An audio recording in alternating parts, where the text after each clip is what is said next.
दोस्तों, आज हम एक बहुत ही अच्छी खातून का रिश्ता लेकर आए हैं। खातून जो है वो इस वक्त दुबई में मुकीम है।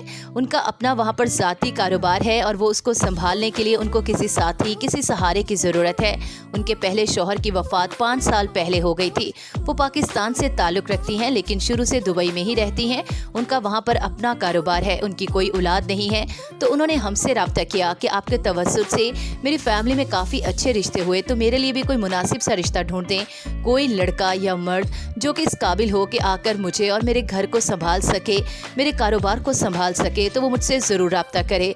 उन्होंने हमें अपना कॉन्टैक्ट नंबर और मुकम्मल इन्फॉर्मेशन दी जो हमने अपनी वेबसाइट पर अपलोड कर दी है। औरत का नाम जो खतीजा है, उम्र मैं आपको पहले भी बता चुकी हूँ। उनके खामन की वफ़ात 5 साल पहले हो गई है। औलाद कोई नहीं है, अपना ज़ाती कारोबार है। वो पाकिस्तान में ही शादी करना चाहती हैं।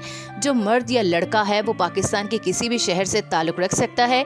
दूसरी शादी वाले, पहली शादी वाले, जो भी हजरात रब्ता करना चाहते हैं वो उनसे रब्ता करें।